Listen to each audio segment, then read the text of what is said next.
Hey guys, it's Squid. Welcome back to my channel. Um, uh, Before we get started on the topic at hand, couple of things. One, the only thing that's been filed so far in any case is the actual order for Randy to pay the $4,000 in $4,000, and I didn't feel the need to bother to read it. I didn't feel the need to download it. Don't feel the need to read it to y'all. His sanctions are $4,000. We know it. It said it in the order from the other day. Like it's good. And if you see me grifting a little bit, mind your business or help out. Because I got my Pacer bill yesterday. My Pacer bill is 4 times higher than it was last quarter. My Pacer bill is $108. Oh no, I disappeared. What happened? I don't know what that was about. I don't know. But in the interest of transparency, when I tell y'all, if you would like to throw me a couple extra, here's my Pacer bill. Usage from 1/1/25 to 3/31/25, $189.60. So usually the internet bill. Yeah, that's another topic in itself. That's another topic in itself. However, the Pacer bill is the only thing that I had. Yeah, but I'm bad at grifting. I'm awful at grifting. I feel bad for grifting. It's just a thing that I'm just not good at. I just can't. The internet bill is less than my Pacer bill. So, yeah, quarterly bills. You get billed quarterly. So it's till the end of the end of March. Sorry, I was about to say the end of February, and I'm like, 1, that's not it. 2, February is not a quarter. I know, right? Blame Bubbles. Blame Bubbles. We'll just blame Bubbles. Yeah. Oh, I'm sorry. Comes running and starts sliding. Oh boy. Yeet. You got a link if you want to join. So in the interest of transparency, and when I tell you I paid this much, there's my Pacer bill. Y'all can do what you want with it. Screenshot it. Don't care.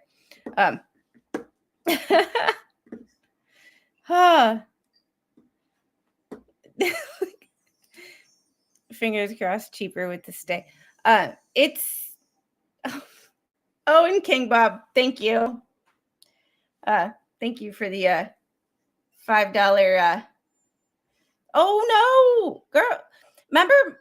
Okay, we're going to take a page out of Megan's playbook, and I'm going to steal this from her, because she's got a really good point. Send your Starbucks money if you're, send in your home maintenance money or your ramen money. It's 10 cents, but you can see up here. Let me open it up, or let me actually get to that window so I can make it bigger for y'all. I redacted my personal information, and I redacted the Pacers address because it's weird like that.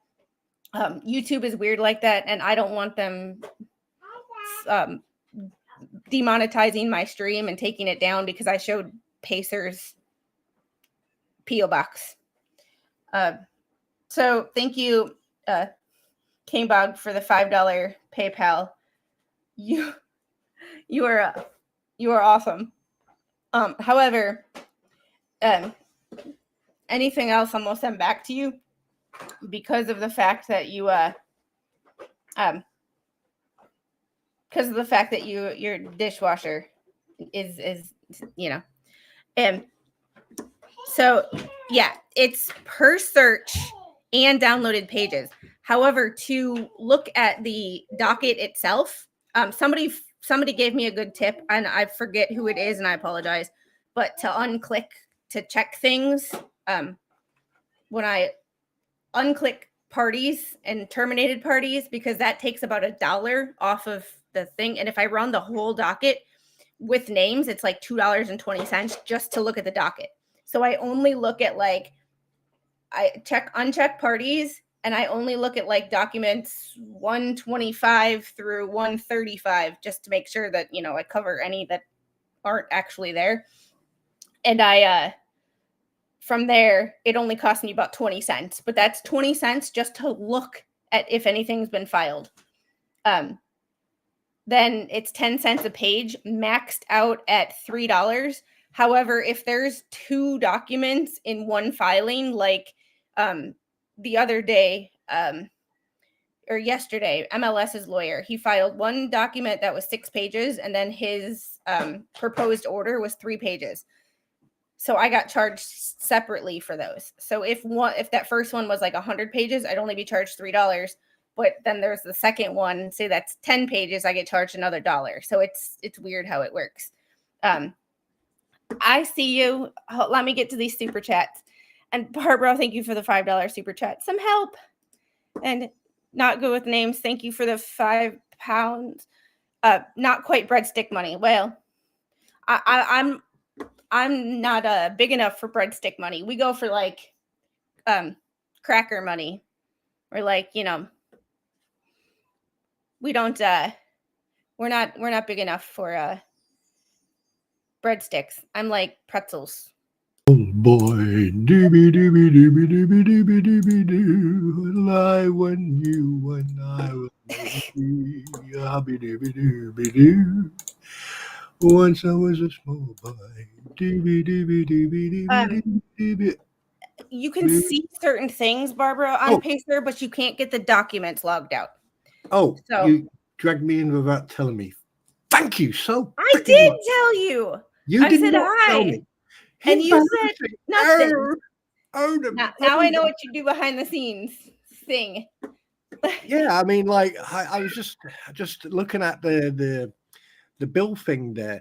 I mean, you can't really, excuse me for coughing there, you can't really, fabricate that. I mean, that's black and white. It's got, yeah. So I can't understand why some people can end up. No, not saying it. It's not my place to say it. Not overclicking. Well, yeah.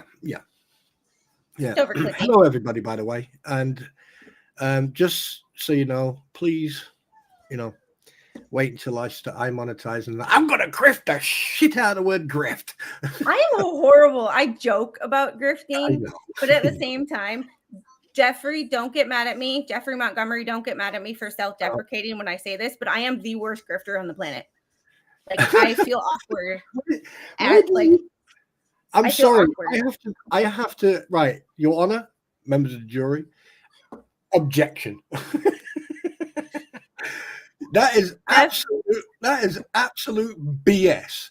If you are a grifter, then I swear to God, grifting was invented by the fucking fleas. Pardon my French.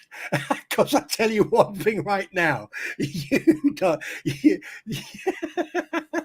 No. No. It's one of those things of people just call YouTubers who are monetized grifters. And it's it's just one part of your income is YouTube. Yeah, YouTube is an income because people, there are people out there who do YouTube 24/7, and that is their only income. So, and if you want to accuse someone for grifting when they're, sitting on their platform an hour, hour and a half, 2 hours, and going through documentation, legal court documentation. Technically, that's, you know. Oh, look at you putting all that lips. I gotta do it because I bit my lip, and I keep hitting it. So if I keep putting lip gloss on or like lip balm, it's lip oil. But if I keep putting it on, I don't bite my lip, and I'm like wanting my lip to heal, and keep biting it, it's not helping it heal. Put super glue on it. Yeah, do I look like the Gorilla Girl to you? All right, getting to why I we're plead here. the fifth on that one. Yeah. Getting to why we're actually here. Yes. I have the preliminary report for the DC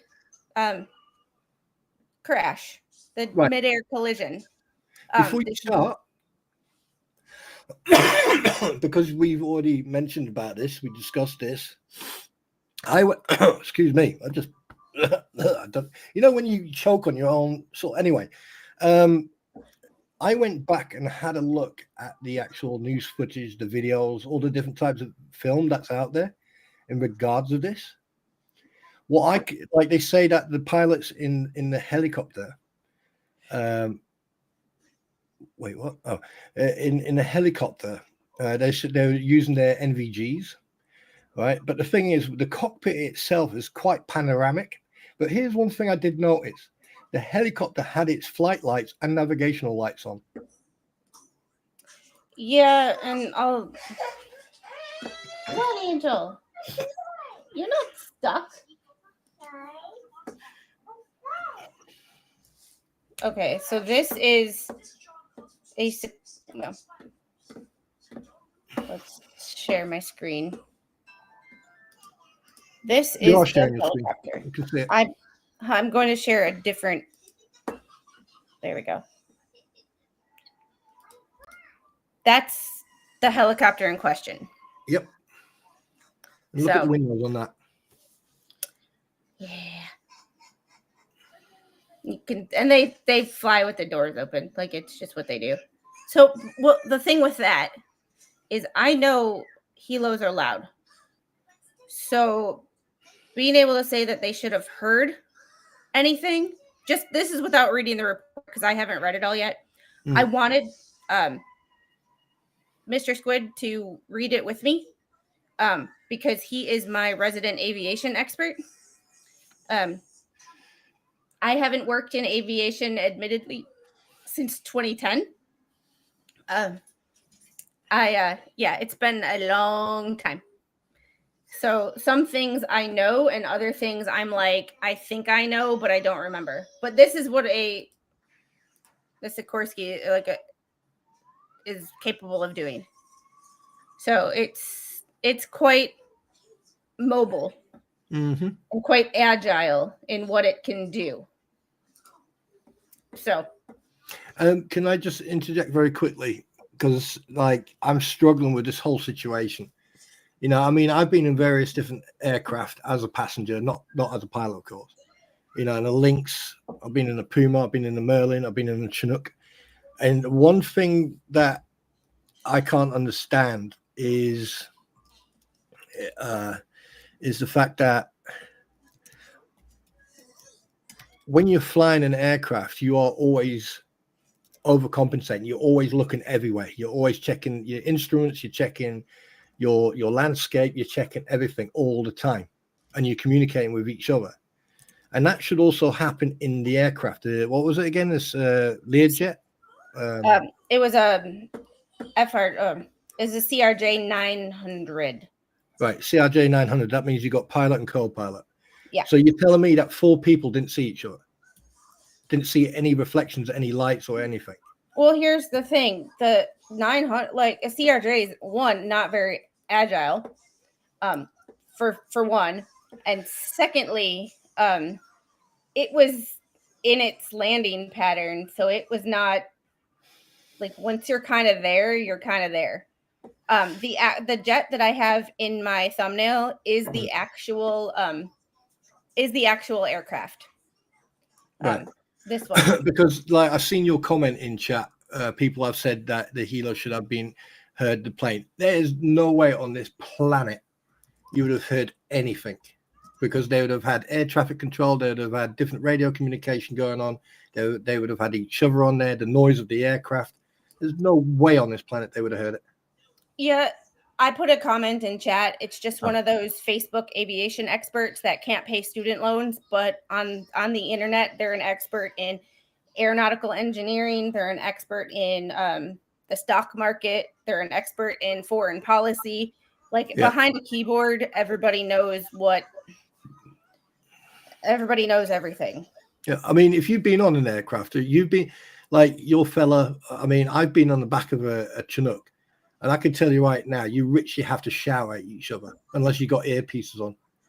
Yeah. Yeah. I mean, there's like, I mean, these noise cancelling headsets we have on the Rangers. Yeah, you can hear each other talk, but you'd literally have to raise your voice to hear each other. And Jeff Grady, you are like amazing. Right here. What?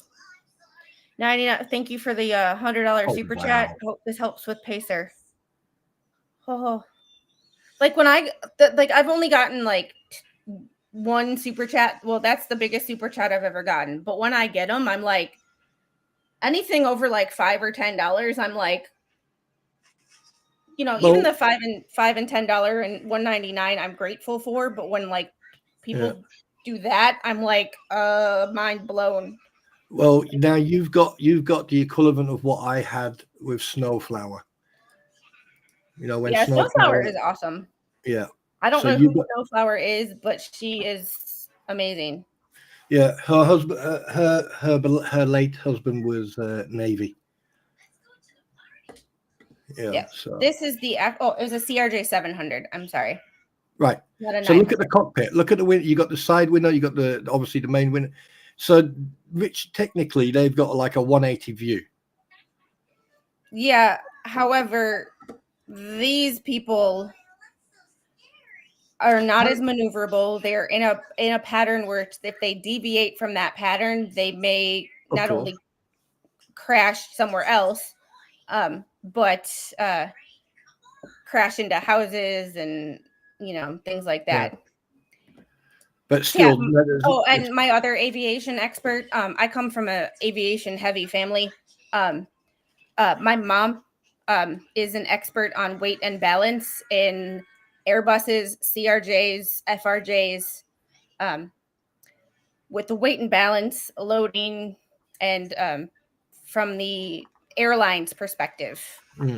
So, I mean, I can't say anything except the fact that from past experience being in the back of helicopters, and I've been in a DC-10, a 747. I've been in a what do you call them? C-130. C-130, yeah, and I've been in a C-17 as well.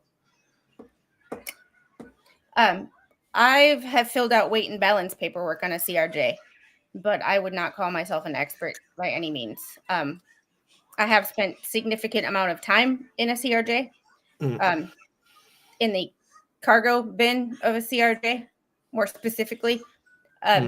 However, Mr. Squid, he does not work there now, but he has in the past worked for Bombardier, which is the manufacturer of that jet, a French company. So to go back to your original statement that someone said that they could have heard that the pilot and the co-pilot and the crew of the Black Hawk could have heard that jet. I mean, if you've got electric running engine, but when you've got two crews paying attention to what they're doing and they've got all the earphones and everything else going on, there's no way on this planet they would have heard that jet, because the sound follows. It doesn't go ahead of the aircraft. It's behind the aircraft. So when you hear a plane fly over, you see the plane fly, and then about a split second later, you'll start hearing the plane's noise. All right, sound. Yeah, so sound doesn't travel ahead of the object; it travels behind the object. Well, it's just it's not anybody in chat or on YouTube that I heard say it. It was when people, different news outlets and different creators post things on YouTube and everybody and their uncle decides to comment. It was one of those where you're scrolling through comments and you're like, well, that's the dumbest thing I've seen all day. Well, you know what they say, don't you? If Google doesn't help you, you can always put the question out on the internet, because everyone on the internet is an expert. Of course, it's the people that can't pay their student loans off, but now are aviation experts, experts in foreign policy, the stock market. People who can't pay their loans off are experts in the stock market these days. That one is amazing to me. Just saying.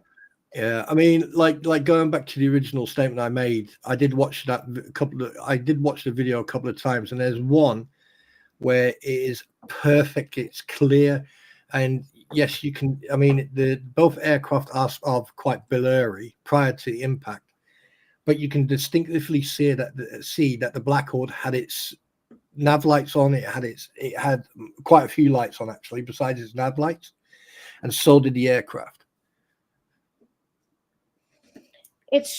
Let's get into what this actually says, because we can speculate all we want, but this is what the NTSB actually found. Can I just add one thing before you go into it? One thing I just want to add to it is also ATC control tower, airspace, because they're responsible to make sure there's no conflict in that airspace. So that's another point I wanted to just drop in there for later. Yeah, and I have heard some things, and we'll see what they say if they confirm the things I've heard. Yeah. But I have heard that I heard the actual air traffic control audio. I don't have it. I heard it from a pilot and his channel. However, they asked multiple times, if I remember it's been a little while, if I remember it correctly, but this pilot had based on his experience and what air traffic control had said to the helo, it's one of those things of, I think there was a massive miscommunication. The air traffic control asked if they had seen the CRJ, and he believes that they saw the CRJ behind, or the jet behind it, and never actually saw the CRJ that they were saying they saw. Yeah, and I don't know if it's true or not, but apparently, oh, wait a minute, am I getting these two confused? I'm getting Philadelphia.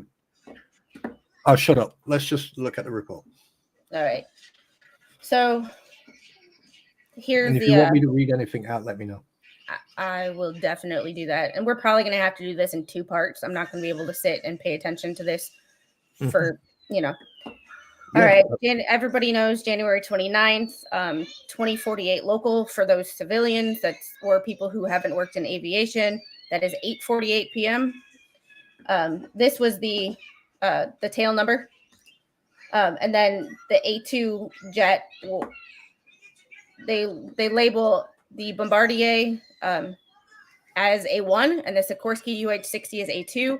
Injuries, 64 fatalities in the Bombardier, and 3 fatalities in the helo, and 37 or 30 of at least 30 of those 64 fatalities were children. Jesus Christ. Yes, I can, before we get into reading, the reason why I take this so personal is I was a figure skater, and these where were kids coming back from a high, after nationals, there's a high skill development camp, people that are at the elite level in each group that they're in. So like there's novice, there's junior, senior, people that are in the upper echelon of each of those levels get to come to this development camp where you work with a bunch of coaches that are Olympic level coaches, and you're basically the next, possible next it thing. So these were the kids and their siblings and their parents and some of their coaches. So, oh dear. Yeah, that was them. So they yeah. I take this personally because that's my sport, even though I don't do it anymore because I'm in Georgia and we don't have an ice rink anywhere around here. Yeah. All right. And then flight conducted under Part 121 air carrier scheduled and armed forces. On January 29th, about 2048 Eastern Standard Time, a Sikorsky UH-60L operated by the U.S. Army under the call sign PAT 25 and a MHI, Mitsubishi Heavy Industries, RJ Aviation, formerly Bombardier, CL 600 2C10 or CRJ 700, with the tail number N709PS, operated by PSA Airlines as Flight 43 or 5342. That's where my numerical dyslexia collided in flight approximately 0.5 miles southeast of Ronald Reagan Washington National Airport, DCA, in Arlington, Virginia, and impacted the Potomac River in Southwest Washington, District of Columbia. It's the fact that like they were this close to being on the ground. Like 2-3 minutes. Yeah. Tops. The 2 pilots, 2 flight attendants, and 60 passengers aboard the plane, and all 3 crew members aboard the helicopter were fatally injured. Both aircraft were destroyed as a result of the accident. Flight 5342 was operating under the provisions of Title 14 Code of Federal Regulations, Part 121, as a scheduled domestic passenger flight from Wichita, Dwight D. Eisenhower National Airport in Wichita, Kansas, to DCA. PAT 25 originated from Davidson Army Airfield, DAA, Fort Belvoir, Virginia, for the purpose of the pilot's annual standardization evaluation and with the use of night vision goggles. So now it has been confirmed by the NTSB. It is no longer, in my mind, speculation. Because until the NTSB says it, you know what I mean? It's all speculation until you see the paperwork. Mm-hmm. So, night vision meteorological.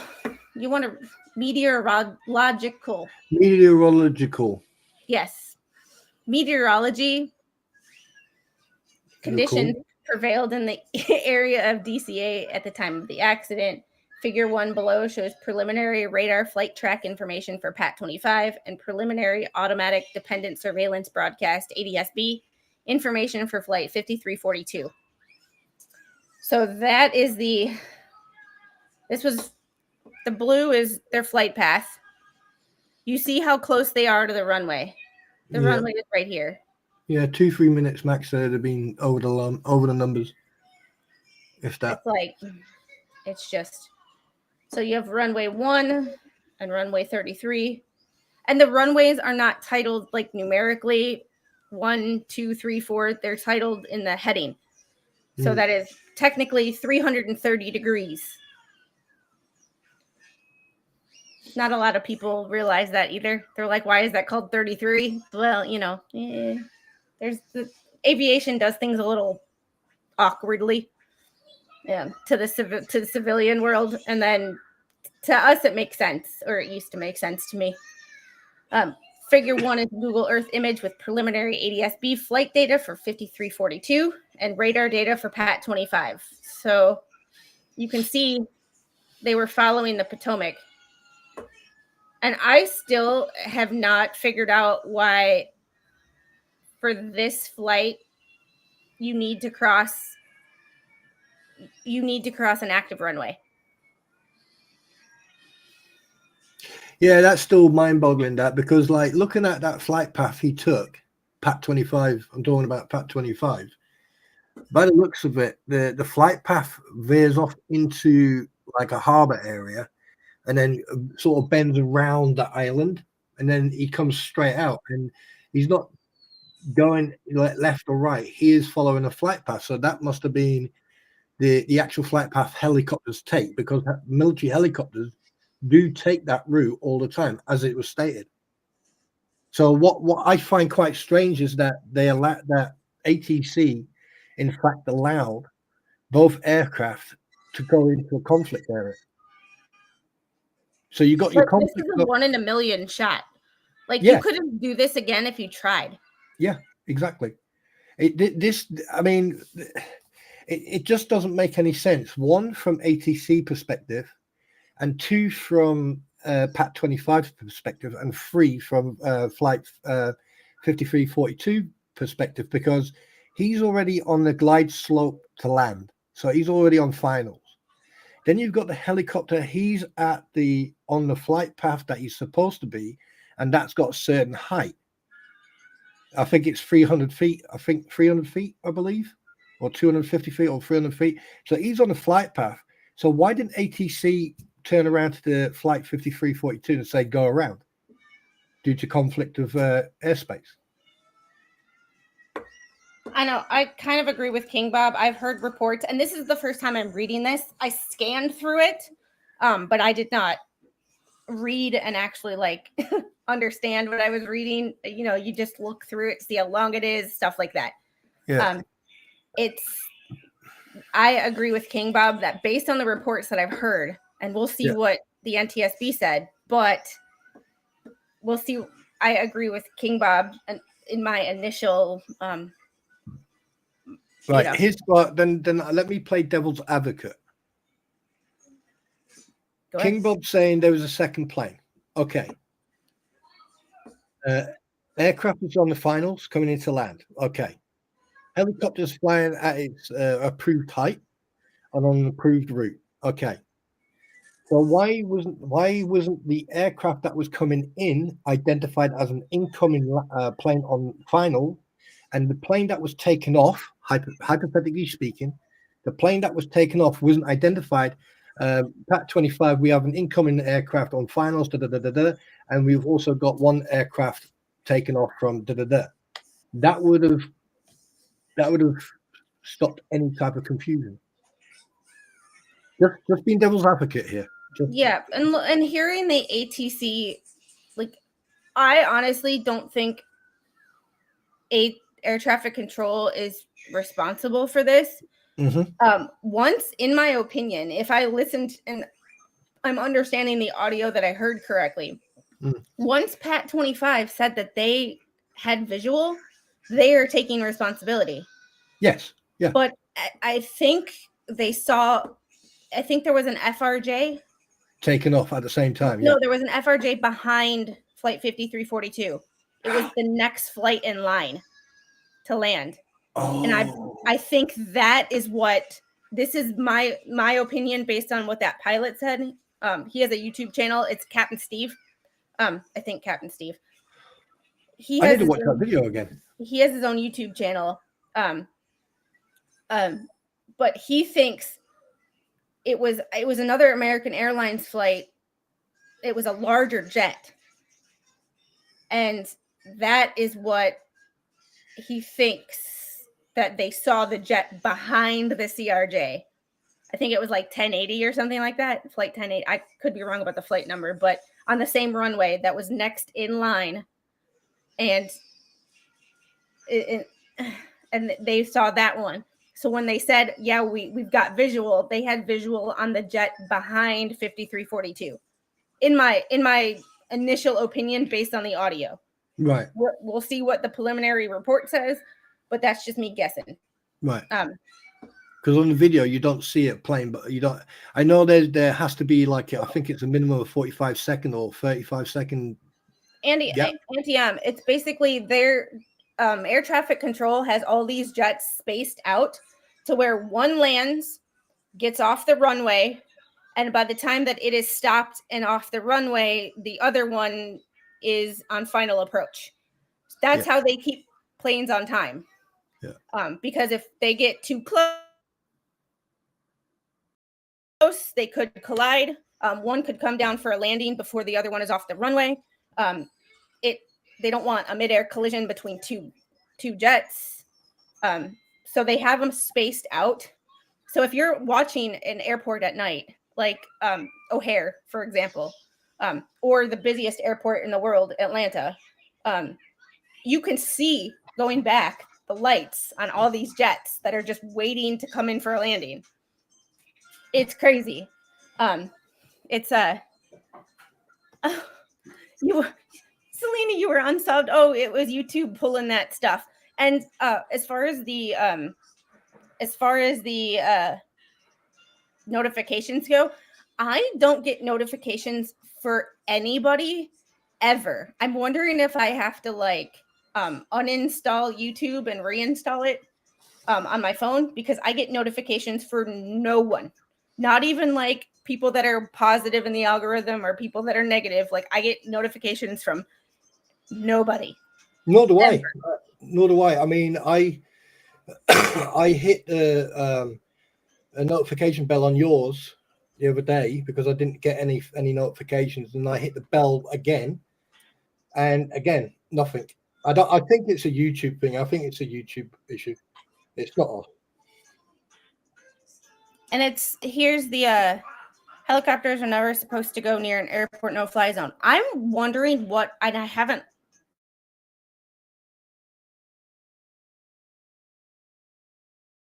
There is such a restricted airspace, and I can't tell you what it is right now because I haven't seen a map in probably 6 months of DC's airspace. And don't ask me why I was looking for airspace restrictions in DC. I do weird things, and I go down rabbit holes sometimes that I never understand how I got there. So at the very least, this report does two things: nixes any changes to AC to personnel caused by presidential executive orders as the cause. Nixes reports saying they crashed deliberately. And there are, Jeffrey, there are issues with air traffic control hirings. There is a current lawsuit that has been in the DC Circuit Court. This is why my Pacer bill is so high. I have 6 different cases-ish that I'm looking at on Pacer. And one of the big deals with DC is anything in DC, since DC is not a state, DC automatically goes to federal court. So it's quite expensive. What's the airport called again? Reagan National. So it's DCA. So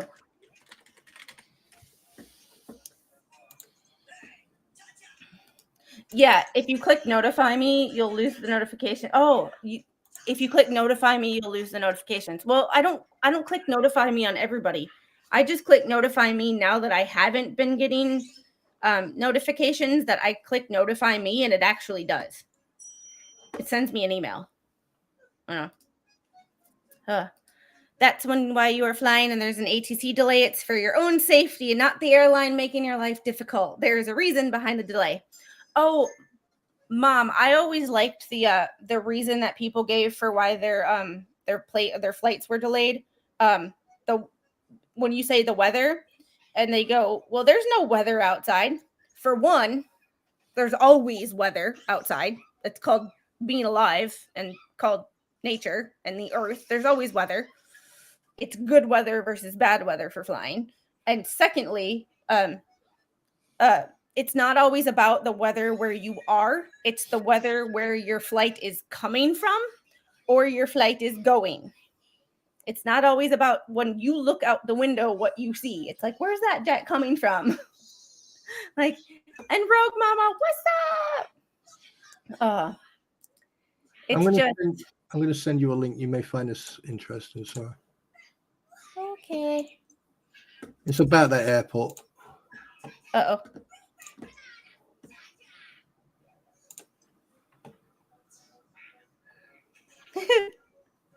Oh, the title is Why You Should Never Fly into Washington National Airport. Oh boy, we'll read that on another stream.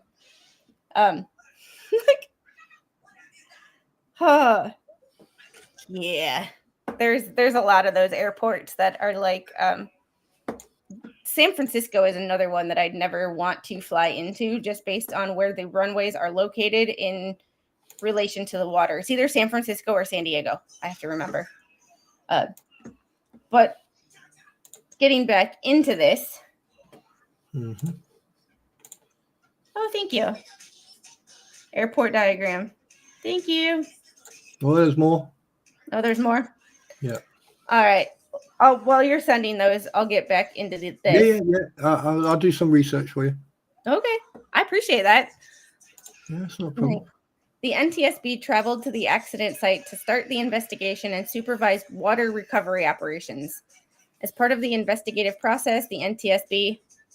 Hold 1 second.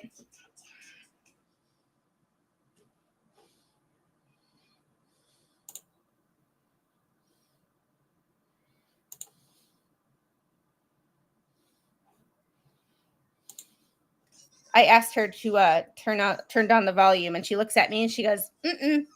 I'm like, well, I tried. All right.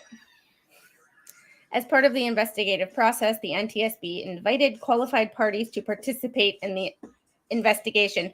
I'm going to let you know from someone who lives with someone who's had personal experience working with the NTSB. That's not an invite. That's damn near a subpoena. Like, there is no, I invite you to help. It's no, you're helping or we will make you help.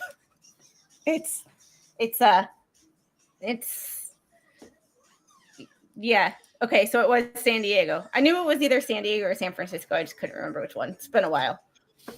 I will tell you from personal experience that the NTSB never invites you to help. Qualified parties to participate in the investigation. These include PSA Airlines, GE Aerospace, Sikorsky, the Federal Aviation Administration, the U.S. Army, National Air Traffic Controllers Association, Airline Pilots Association, Association of Flight Attendants, International Association of Machinists and Aerospace Workers, Collins Aerospace, and the Metropolitan Washington Airports Authority. The Transportation Safety Board of Canada provided an accredited representative, and Transport Canada and MHI RJ Aviation, formerly Bombardier. And if I see that, I'm just going to call it Bombardier because that's what I know. That's just what I know.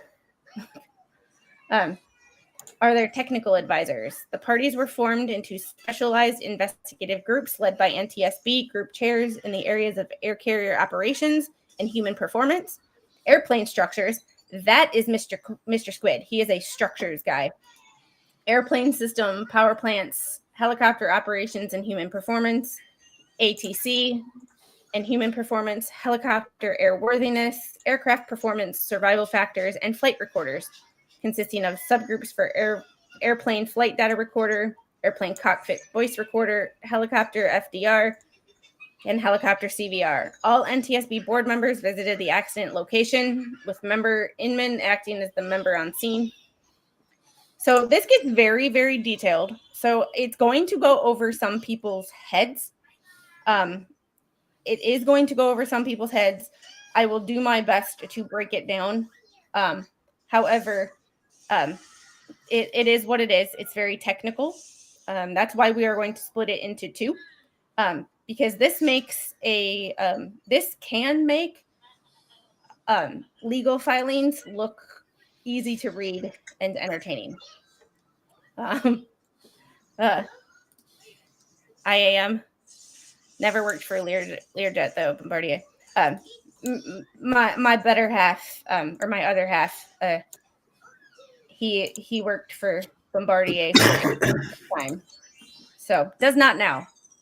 Otherwise, we would be, I wouldn't be talking about this. But I did want him to talk to me about it because he has more experience with CRJs than anybody I know. My mom has more experience with the flying of CRJs and the airline operations of CRJs. But Mr. Squid has the CRJ technical experience. Well, you want your water's in the living room, baby. No. Okay. Well, can't wear them all. Hi. Thank you. If you're gonna, please don't steal it though. She took my Stanley Cup pulled it off the desk and walked away with it. Because that's just how we roll around here. She has her own, but mommy's water always tastes better. Oh, you would think I just shook that up. Oh. Right, you've got a lot of stuff to look at there. You know, our Congress routinely authorized additional flights in and out of Reagan Airport. They added 23 additional flights, even when Aviation Authority protesting nearly every year prior to 2023. Yeah. Beechcraft. Oh, Beechcraft, Boeing, and Spirit mechanic and inspection. My mom. Oh, thank you. My mom worked for an airline that flew Beechcraft, and I have friends that work for Boeing. I ask them sometimes what the hell is wrong with them, but I have friends that work for Boeing. And once again, Mr. Squid does not work for Boeing. He's specialized. Just so you are fully aware, I just did a little bit of research for you while you were chatting, and you will find quite a lot of interesting stuff there, like according to the according to the flight rule, is that any helicopters flying down the Potomac River have to fly at 200 feet. Therein lies the issue. Because being a half a mile away from the airport, you're way over 200 feet. Yeah. But yeah. All right. We're going to get into crew experience. 5342. Both flight crew members of Flight 5342 held airline transport pilot certificates with type ratings for the CL65, which includes the 200, 700, and 900 airplanes. And some of these things that are repetitive, I will be just skipping. I don't need to say CRJ 3 different times kind of thing. The captain had accumulated about 3,950 total hours of flight experience, which is about 3,024 hours were in the accident airplane make and model. The captain held an FAA first class medical certificate issued on January 10th, 2025. The first that could have been a refresher. Huh? That could have been a refresher. Yeah, it is. I think they have to do it every certain number of years. Mm-hmm. I think it's like 2 or 3. I'm not sure. Yeah. Yeah, a Beechcraft 19-seater and loud as hell. New York Senate Bill S342 is the word stupid. You want an example of stupid? Check out that when you get it. I will. Can you message that to me because I'll lose it in chat? All right. The first officer held an FAA first class medical certificate issued October 31st of 24. The captain was the pilot flying, and the first officer was the pilot monitoring for the entirety of the accident flight. Pat 25. The crew of Pat 25 consisted of an instructor pilot and a crew chief, according to the information provided by the U.S. Army. Both pilots were current and qualified in the accident helicopter. The instructor pilot held the rank of Chief Warrant Officer 2 and had accumulated about 968 total hours of flight experience, which about 300 hours were in the accident helo make and model. And I'm just going to say helo because I'm Navy. We work with helos all the time, and it's just so much easier to say. I might end up starting to use some jargon that doesn't make any sense. If you see me stop, it's because I have to think of the actual word that I'm trying to, So I'll translate for you. Sometimes you know how you just read things like I read helicopter and it comes out helo. Well, I might read a word and it comes out as the acronym or the the abbreviation, and I have to pause and actually get my mouth to say the whole word. That happens to me sometimes. The pilot held the rank of captain and had accumulated about 450 total hours of flight experience, of which 326 were in the accident helo make and model. The crew chief held the rank of staff sergeant and had accumulated about 1,149 total flight hours, all of which was in a UH-60. So basically, the captain... crew chief or the air crew, in Navy, it'll be air crew or it'll be a search and rescue swimmer, is always enlisted. The pilots are officers, obviously, but the person in the back, 99.99% of times is enlisted. And they would have the most experience. And by the looks of it, the way it's been explained there, it looks like the captain was the youngest in our flow, or youngest in experience. Yep. And even though a captain is technically an officer, is someone who was enlisted. So they were enlisted. They went through most of the enlisted ranks and became a chief warrant officer.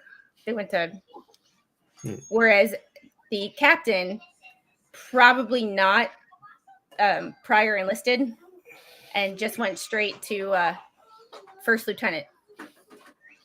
Yeah, by the hours flown in total, it looks like it. Yeah, I think most flights, most training flights, I had to stop myself from saying sorties.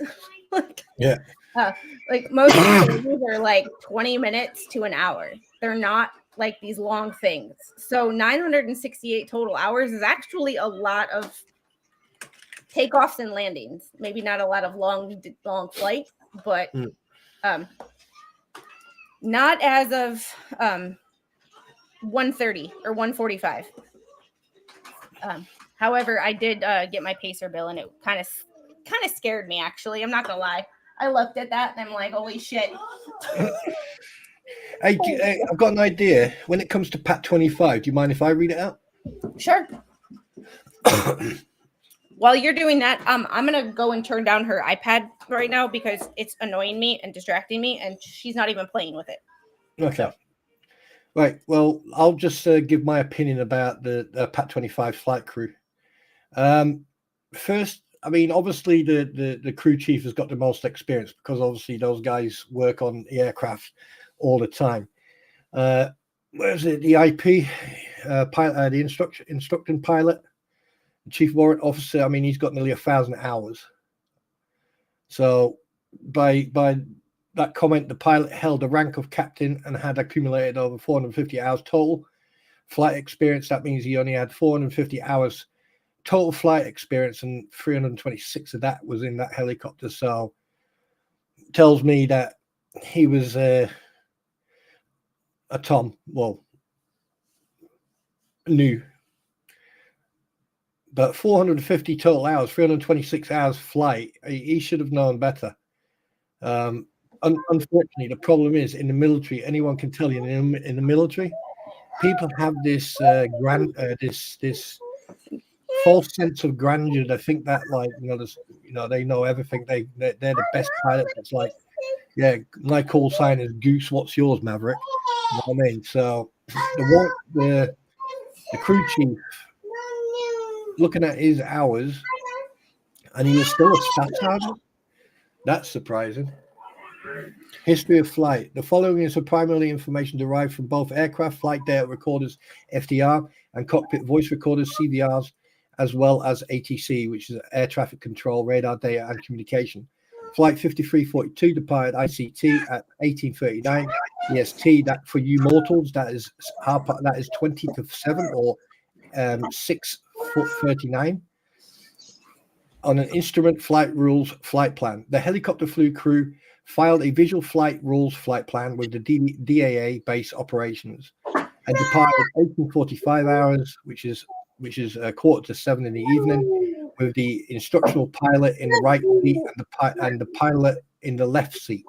So the pilot would have been closer to the aircraft that impacted them. About 2015 hours, that was 8:15 in the evening. Flight 5342 started the initial descent. So basically, they were on their final descent approach. About 20-30 hours, Pat 25 began traveling generally southbound after maneuvering near Laytonsville, Maryland. CVR audio, CVR again is flight recorder, cockpit flight recorders. Audio from the helicopter indicated that the instructional pilot Instructor pilot was the pilot flying, and the pilot was the pilot monitoring and transmitting on a radio at this time.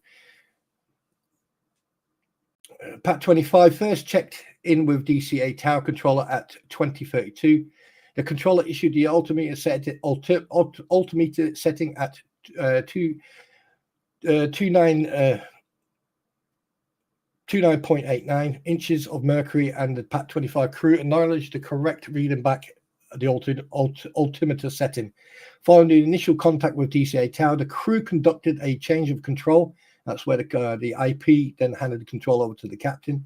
The pilot became the pilot flying, and the IP became the pilot monitoring and transmitting on the radio for the remainder of the flight. So basically, they swapped jobs. At approximately 20:33:41, the Pat 25 crew requested helicopter route 1 to route 4 to DAA, which the tower controller approved. At 20:38 hours 39 seconds, the helicopter reached the intersection of the DC Beltway and the Potomac River near Cardi Rock, Maryland. After briefly turning westbound, Pat 25 turned back to the east and began descending as it picked up helicopter route 1 over the Potomac, that river, southwest towards downtown Washington. For those of you who don't live in this country, it's Potomac. Potomac, there you go. Potomac River, southeast. At approximately 20:39:10, Potomac, approach cleared the crew of flight 5342, which was an inbound and DCA from the south. At the Mount Vernon visual runway 1 approach. I'll send you all the pictures, by the way, of the flight patterns and the runways, which was inbound and DCA southbound. The airplane rolled out of a left turn established on the instrument landing system localizer for runway 1 at approximately 4,000 feet pressure altitude, 170 knots, with the landing gear up and flaps extended to 20%. At 20:43 hours, the flight 5342 crew made initial contact with DCA tower. At this time, the airplane was about 10.5 nautical miles from DCA. The tower controller asked if the crew could switch to runway 33. The crew agreed. Oh, hang on a minute. Anyway, remind me of that. The crew agreed, and the controller subsequently cleared flight 5342 for landing at runway 33. The crew acknowledged the readback the clearance. At 20:43, approximately 20:44, Pat 24 was about 1.1 nautical miles west of Key Bridge, according to the helicopter's CVR, the cockpit voice recorder. The pilot indicated that they were at 300 feet. The IP instructor pilot indicated they were at 400 feet. Neither pilot made a comment after discussing an altitude discrepancy. At 20:44 hours, as the chopper approached Key Bridge, the IP indicated that the chopper was at 300 feet, descending to 200 feet, which is the normal flight level. The flight 5342 FDR flight data recorder indicated that between 2044 and 2044, between those 4 seconds, the crew selected 30% of flaps and then 45% of flaps. At 2044, the airplane... Not to interrupt, but that's degrees. So. All right, sorry, degrees. My apologies.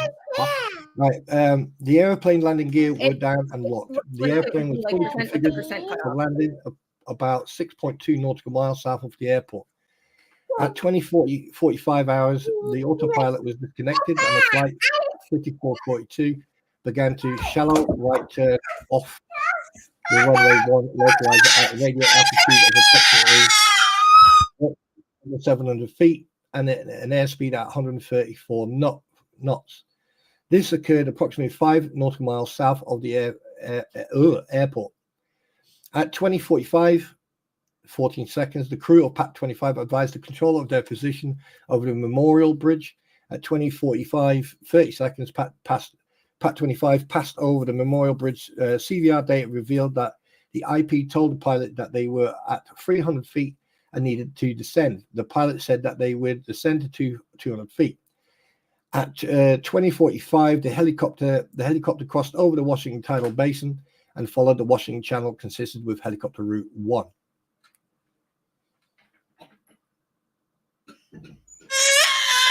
Excuse a fan of sitting on my right leg. She wants to be close to the mic, and I won't let her. And she's mad. You're fine. 2046, a radio transmission from the tower was audible on flight 5442 CVR information. Pat 25 that traffic south of West Bridge was a CRJ west,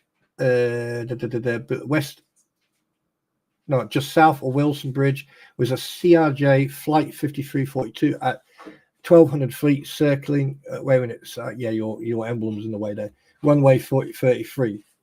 CVR circling to runway 33. Oh, hang on a minute. Hang on a second.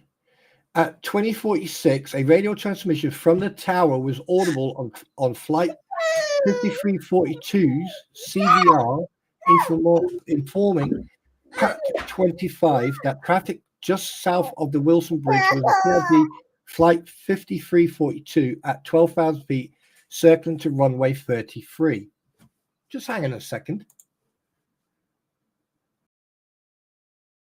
And 100% paying attention to that because of, real life, but that doesn't sound, something about that just seems off.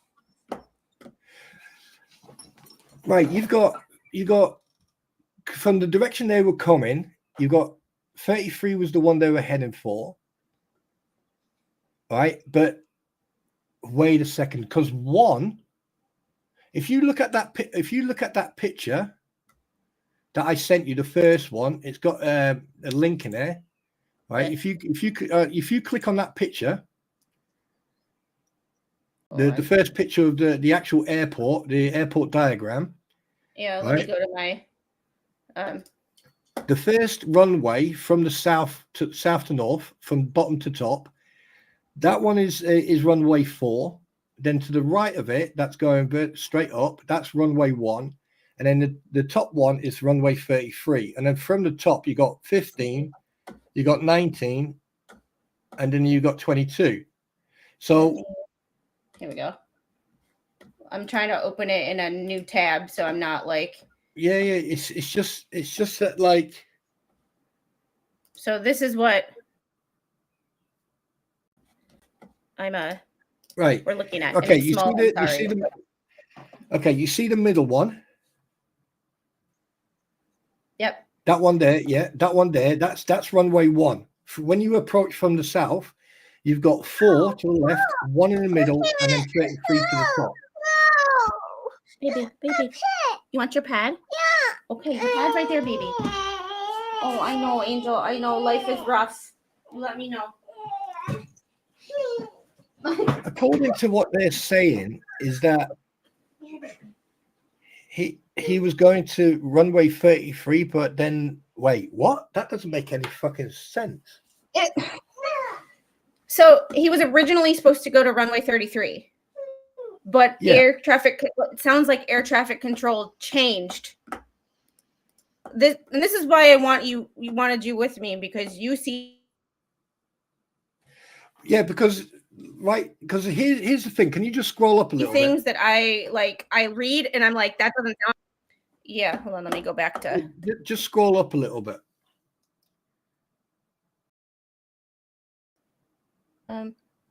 No, back down to the next page. We've done that bit. So they're approaching 300 feet. Go to the next page. No, you've gone too far now. Top of that page where that picture was on. Keep going. Right, stop there. Okay, let's read this properly. Ed, at 2046, a radio transmission from the tower was audible on flight 5342's cockpit voice recorder informing Pat 25 that traffic south of the Wilson Bridge was the CRJ flight 5342. So that's the plane that we're talking about at 1,200 feet circling to runway 33. CVR data from. So going back to this. Sorry. Keep reading. CVR data from the helicopter indicated that the portion of the transmission stating that CRJ was circling may not have been received by the crew of Pat 24. The word circling is heard at ATC communication as well as the airplane CVR, but not on the helicopter CVR. At 2046, the Pat 20 crew reported that they had the traffic in sight, requested to maintain visual separation. The controller approved the request. Do you know what? I'm starting to think that basically because ATC told them that the aircraft, right, go down to the map, that picture. Right, stop there. Now, right, you see where that white line is? Yeah. Right, that white line corresponds to runway 1. Oh, look at that shit. Okay, that corresponds to runway 1. Let me see if I can.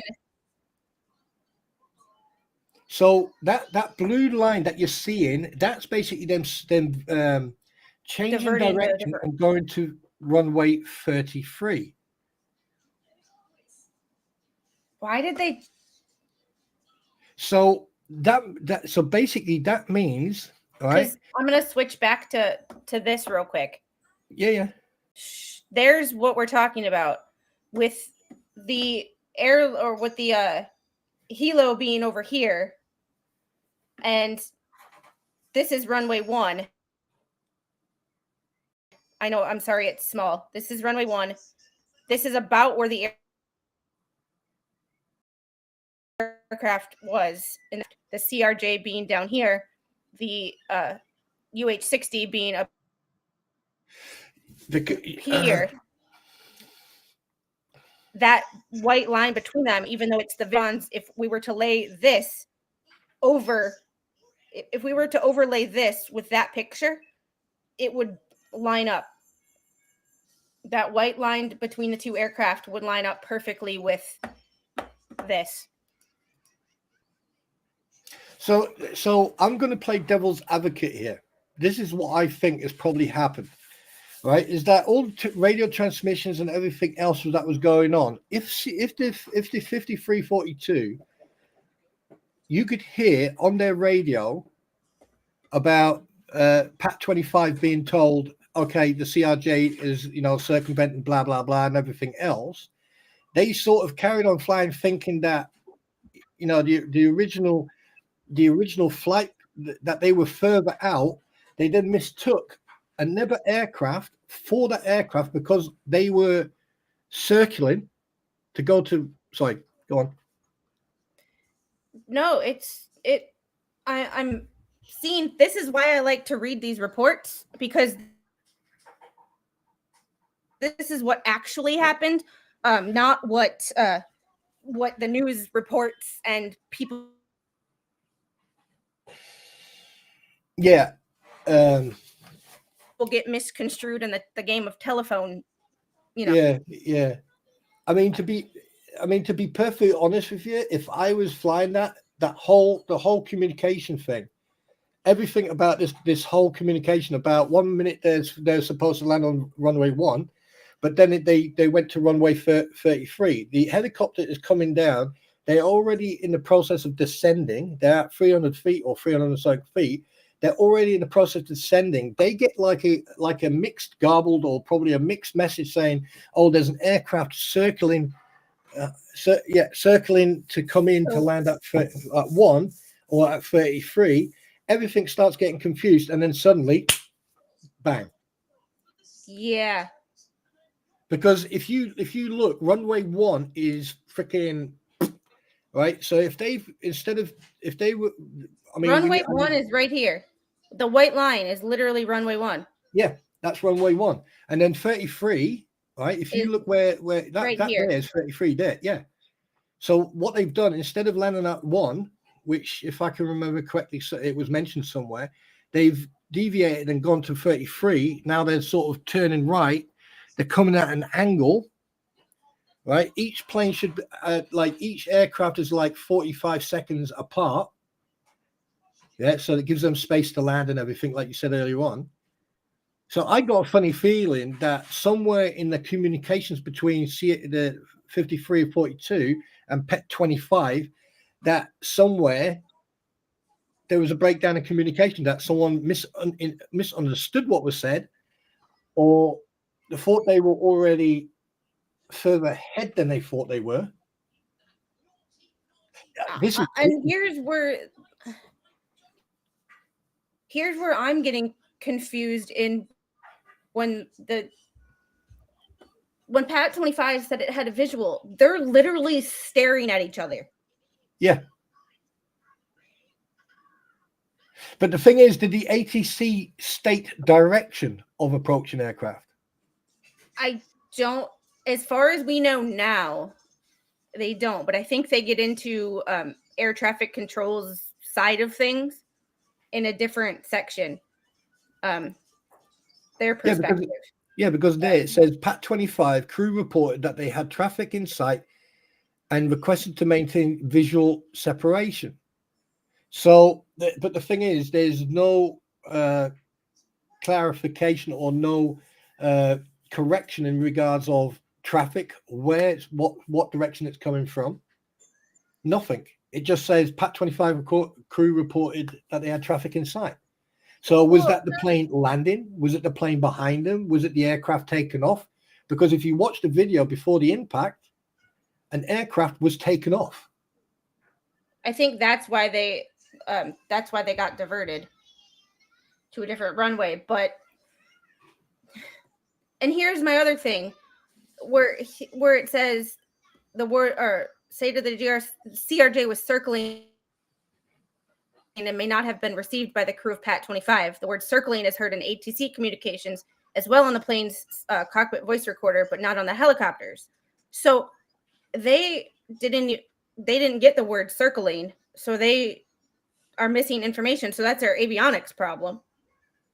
And also, this is why we always, like, at least when I was using the radio and I had to do checks with air traffic control and, just radio checks, I would repeat back what they told me so that they knew I heard everything. Yeah, because then you get, like, ATC would then ask for a readback. And if you get the readback wrong, they'd say incorrect. And then they would repeat what they said to you. And then you would repeat that back. And then they'd say readback correct, or, So what I can't understand, if from someone who's worked on airplane radios and who's actually talked to, well, I was on the boat when I talked to the tower, so it's a different kind of thing. But I actually spoke to air traffic control when I was doing radio checks, because I would have to do multiple. We had 6 radios, so I had to do the same thing over and over and over again. You got really good at it. It just doesn't. The crew of Pat 25, from a military perspective, did not do their jobs as pilots when they're supposed to repeat back everything that they were told. And it doesn't sound like they repeated back because ATC didn't know they didn't hear the word circling. And that should have been, I know everything is moving fast, but that's why you repeat stuff back. Yeah. Or at least you paraphrase. Yeah, Roger, circling. I mean, with respect, I mean, like, we're only on page 5 of this report, and even we are starting to see discrepancies. So,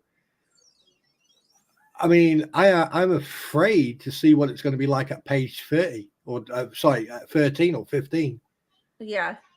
Because, I just had so many questions, and this is why I Oh, I've got fucking hundreds now. I've got hundreds of questions now.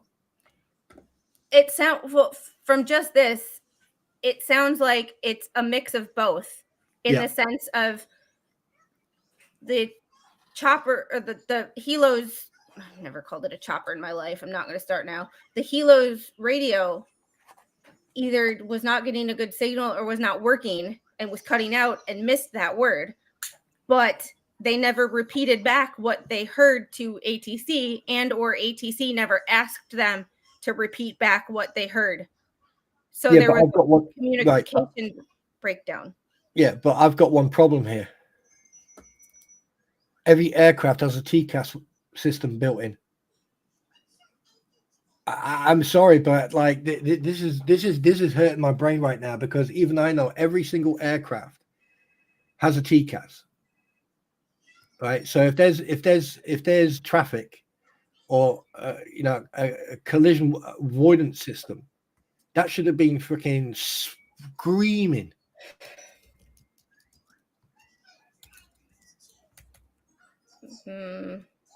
I mean, like within a mile of both aircraft, right? You're telling me they'd turn that bloody thing off?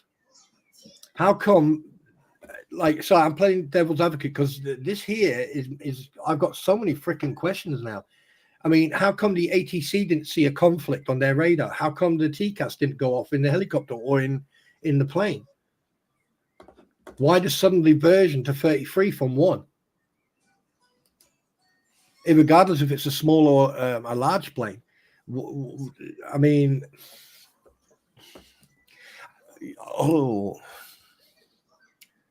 my brain hurts now because I got so many freaking questions just by up to this part. I shouldn't have looked at that freaking airport diagram. And I'm so like, because I know that most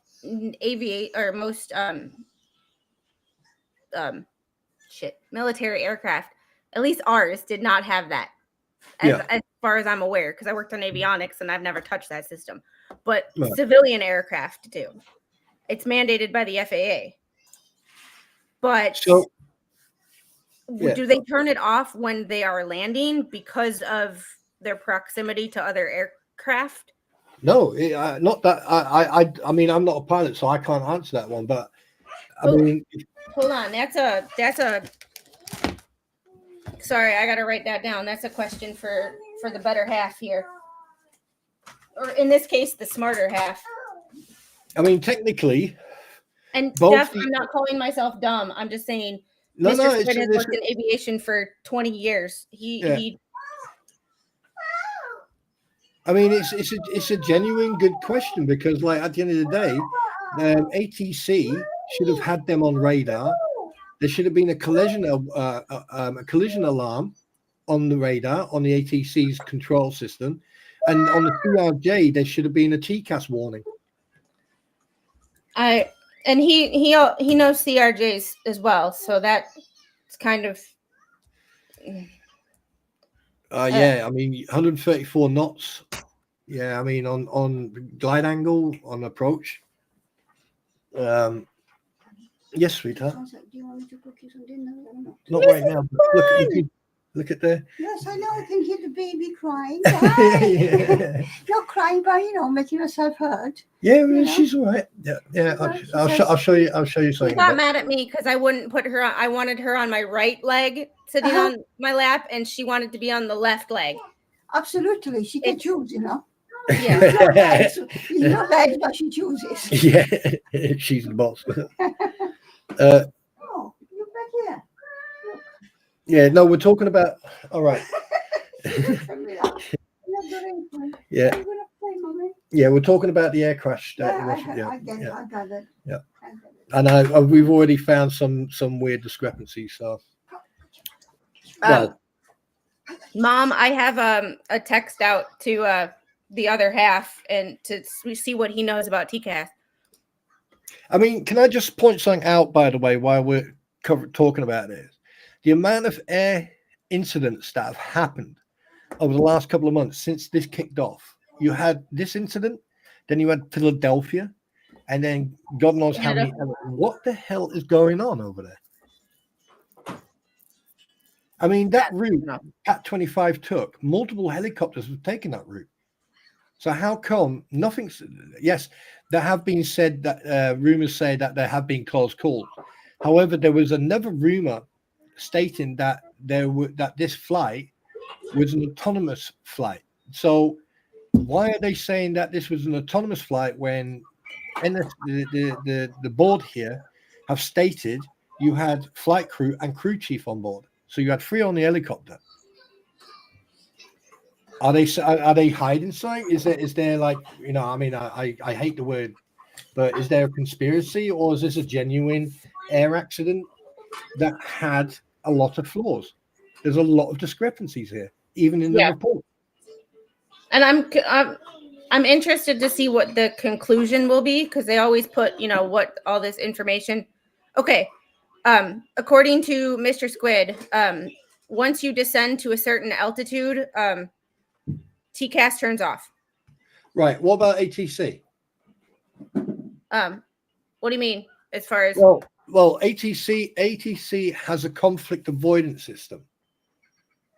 I wouldn't be able to ask him about air traffic control because he doesn't know. Right. I think I'll do some research on that. Hi, Missy. He's my subject matter expert in all things aviation, civilian aviation.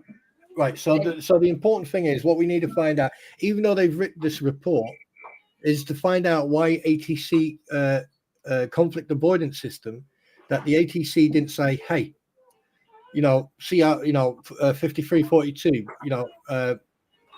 fucking just ascend fucking 2 miles or so, or bank left quickly or bank up, or hover. Yeah. Hilo can hover. Yeah.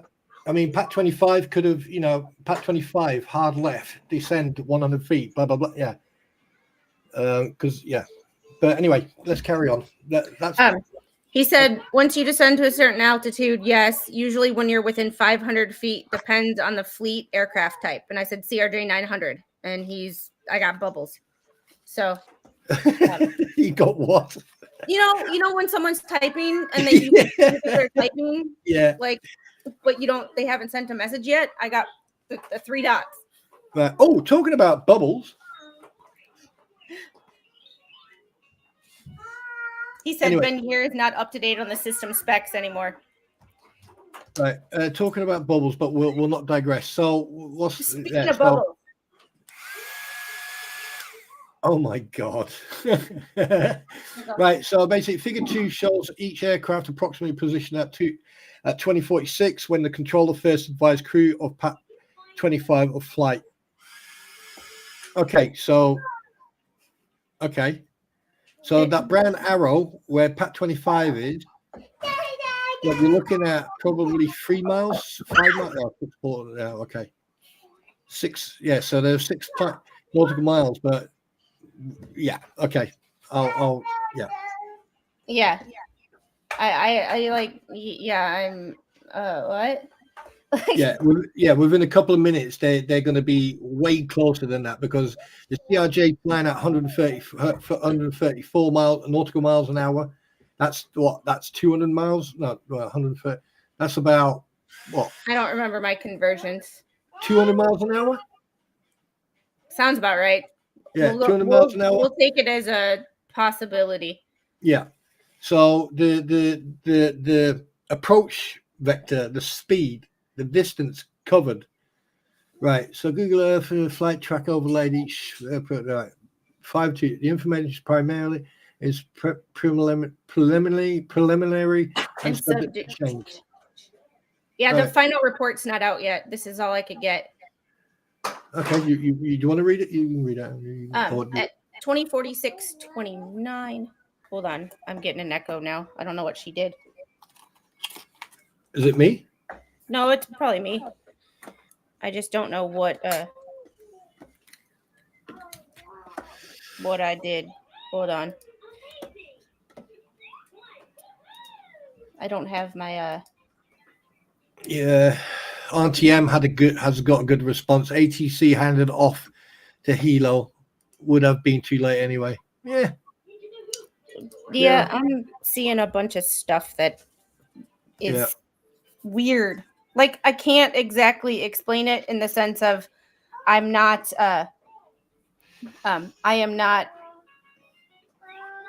smart enough anymore, and not in the sense of that I'm stupid. This all used to be on the front of my brain because I'd use it every day, and I haven't used some of this information in years, and I'm having to dig deep. Yeah, Mama Squid, I do apologize. I should have said that. It's a habit. I do apologize. It's a habit. That's all right. My mom is a subject matter expert in aviation as well, just a different. Yeah, I know, but I should have explained that what TCAS stood for. No, I should have done it too because I'm sitting here. That's why I said at the beginning, y'all, I might say things that I know what I'm talking about. Yeah. Y'all, he knows what I'm talking about. My mom knows what I'm talking about, but everybody else is like, what the hell? And Yeah. sometimes I just get like in a zone and I forget, you know, I forget that, as poor Maureen said, 130, document 130 is in, and it's 14 pages with exhibits, or 6 exhibits, or 10 exhibits, 1 through 5 on one part and 6 through 10 on another. So What on this aircraft? no, bubbles. Speaking of bubbles. Oh my God. So I think we'll go another 5 minutes. Actually, Yeah. this is a nice stopping place. Yeah. And I think I will create a new stream and I will redirect us over there. Because Yeah. I already had a thumbnail. So I just have to create a new stream. So no drama. I'll hang fire. all right. But this is interesting. This is interesting. Yeah. I just it's very, it just raises more questions than answers. Yeah. But it does confirm some things that we heard in the media, whereas some things have been told, yeah, that's accurate, and then some things are. Hold on. Now I.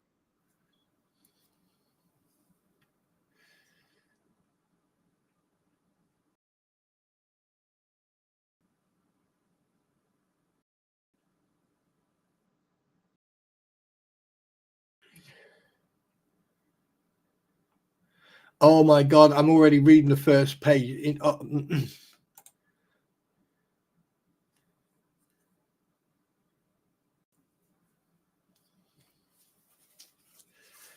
Oh my God.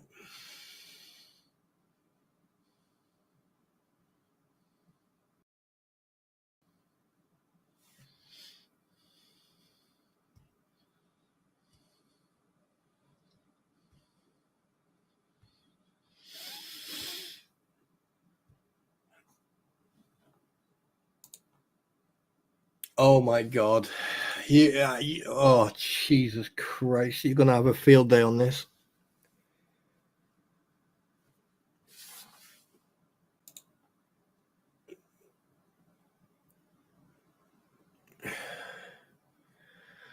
Oh boy, oh boy, oh boy. You know when they say, when you make your bed, try not to wet it or poo in it.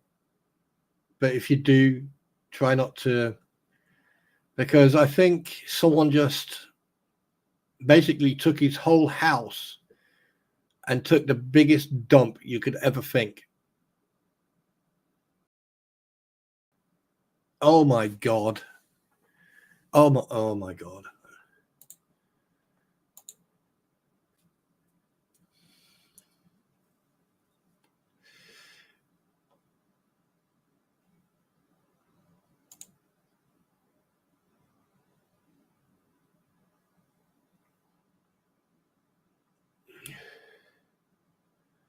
Oh my God.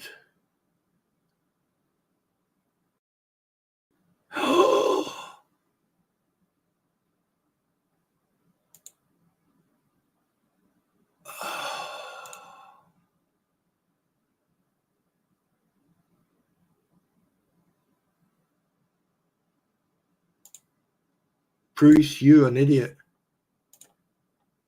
You copied and pasted. You're an idiot, dude.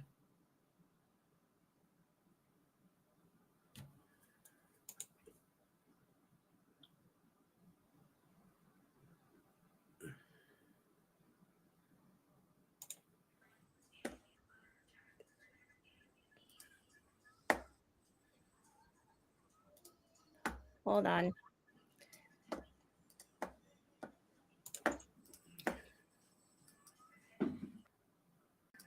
Oh my God. There we go. Sorry, I had to get rid of the other. I had to open a new window to figure out how to make a new stream. That was the first time that I had made a new stream on Streamlabs while I was in, So we are going to redirect to the other. We are going to redirect to the other stream, and I will see y'all in a minute. Yeah. All right. We're just gonna go like that. I will see you guys in a minute. We're redirecting to me. Bye, guys.